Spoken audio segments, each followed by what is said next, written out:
Was North America once inhabited by a race of giants? According to an old legend supported by several challenging archaeological finds, it is possible. Many Native American tribes tell stories about the long-forgotten existence of a race of humans that were much taller and stronger than ordinary men. These giants are described as both brave and barbaric, and legends often mention their cruelty towards whomever they pleased. The Paiute, a tribe that settled in the Nevada region thousands of years ago, have an outstanding legend about a race of red-haired giants called the Siteka. The ancestors of the Paiute described them as savage and inhospitable cannibals. In the northern Paiute language, Siteka literally means tule eaters. Legend has it that the giants came from a distant island by crossing the ocean on rafts built using the fibrous tule plant. As odd as it may sound, this legend repeats itself all over the Americas, suggesting it might be an incomplete chronicle of a real event that happened long ago. In Crónicas del Perú, 16th-century Spanish conquistador Pedro Caiza de Leon recorded an ancient Peruvian tale about the origin of the South American giants.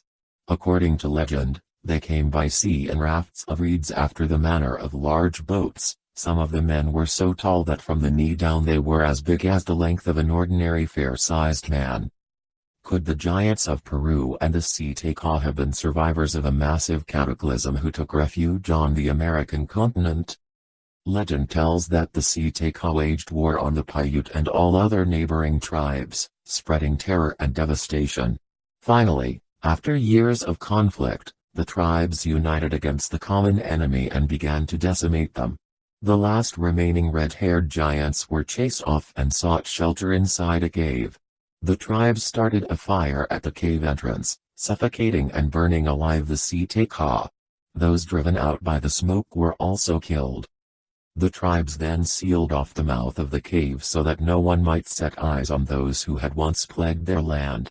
They were all but forgotten until a random event brought them back to light. In 1886, a mining engineer named John T. Reed happened to hear the legend from a group of Paiutes while prospecting near Lovelock, Nevada. The Indians told him that the legend was real and the cave was located nearby. When he saw the cave for himself, Reed knew he was onto something. Reed was unable to begin digging himself, but news spread and soon, Lovelock Cave was attracting attention. Unfortunately, the attention was profit-driven as guano deposits were discovered inside. A company started by miners David Pugh and James Hart began excavating the precious resource in 1911 and had soon shipped more than 250 tons to a fertilizer company in San Francisco. Any artifacts that might have been discovered were probably neglected or lost. After the surface layer of guano had been mined, strange objects started to surface. This led to an official excavation being performed in 1912 by the University of California, and another one took place in 1924. Reports told about thousands of artifacts being recovered, some of them being truly unusual. Though their claims have not been verified, it comes as no surprise. Sources said the mummified remains of several red-haired ancient giants were found buried in the cave. Measuring between 8 to 10 feet in height, these mummies have since been referred to as the Lovelock giants. Another intriguing find was a pair of 15-inch long sandals that showed signs of having been worn. Allegedly, other unusually large items were recovered but have since been locked away in museum warehouses and private collection. A piece of evidence that remains on site until this day is a giant handprint, embedded on a boulder inside Lovelock Cave. We won't go into further debate pertaining to this aspect and its implications. Needless to say, this discovery has led many into believing the Paiute legend of the Siteka might be more than just folklore. Around the same time as the second Lovelock Cave excavation, another dig revealed a set of equally disturbing finds. According to a 1931 article published in the Nevada Review Minor, 2 giant skeletons had been found buried in a dry lake bed close to Lovelock, Nevada.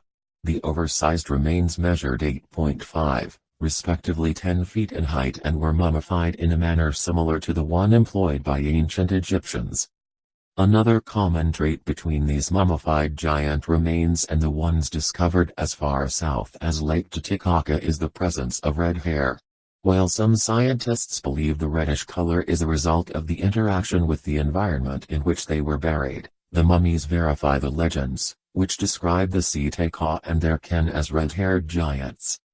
Proponents of alternative history believe these violent giants were none other than the biblical Nephilim, the forsworn offspring of the sons of God with the daughters of men.